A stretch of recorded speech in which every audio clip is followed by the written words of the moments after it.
Esta es quizá la biografía más espectacular de toda la historia contemporánea. La del venezolano Rafael de Nogales Méndez, nacido en San Cristóbal, estado Táchira, en 1877. A finales del siglo XIX se alistó en el ejército español y peleó en la guerra hispanoamericana, en Pakistán y en el norte de África.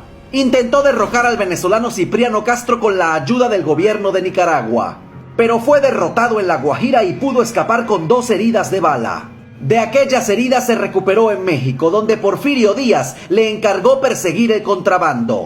Después consiguió un trabajo en China como espía para un tal Mr. Evans, pero fue descubierto, huyó y se convirtió en espía doble durante la guerra ruso-japonesa. Su trabajo era emborrachar marineros para sacarles información. Aunque formó una red de informantes gigantesca que definió el destino de la guerra, parece que no le fue bien económicamente.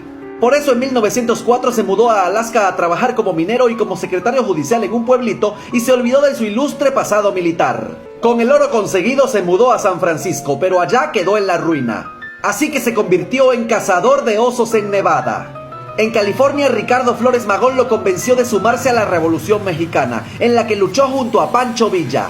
Más tarde decide volver a Venezuela porque Cipriano Castro había sido derrocado por Juan Vicente Gómez. Gómez le ofreció un cargo y de Nogales Méndez lo rechazó, convirtiéndose inmediatamente en enemigo del régimen. De nuevo se levantó en armas contra un dictador venezolano y se erigió gobernador del estado Apure durante 45 días antes de tener que escapar nuevamente de su país. Entregado de nuevo a la vida militar, se fue a París, donde quiso alistarse en el ejército francés. Pero le exigieron renunciar a la nacionalidad venezolana y no aceptó. En cambio, los alemanes y los turcos sí lo aceptaron y lo nombraron oficial. Por sus actuaciones en la Primera Guerra Mundial fue nombrado general del ejército otomano y el Kaiser de Alemania le dio la Cruz de Hierro. Este tachirense fue gobernador del Sinaí.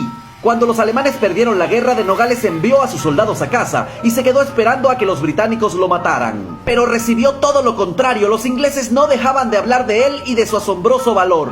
Así que lo invitaron a cenar y lo devolvieron a América. Llegó a Nicaragua y se le presentó a Sandino para luchar contra los estadounidenses, pero su salud no se lo permitió y se mudó a Londres para vivir dictando conferencias, aprovechando la admiración que le tenían los ingleses. Volvió a Venezuela tras la muerte de Gómez, pero los militares venezolanos no confiaban en él y lo enviaron como comisionado a Panamá. En Panamá murió de pulmonía. Su cadáver fue devuelto a Venezuela y nadie lo reclamó, así que fue enterrado sin ninguna ceremonia en el Cementerio General del Sur.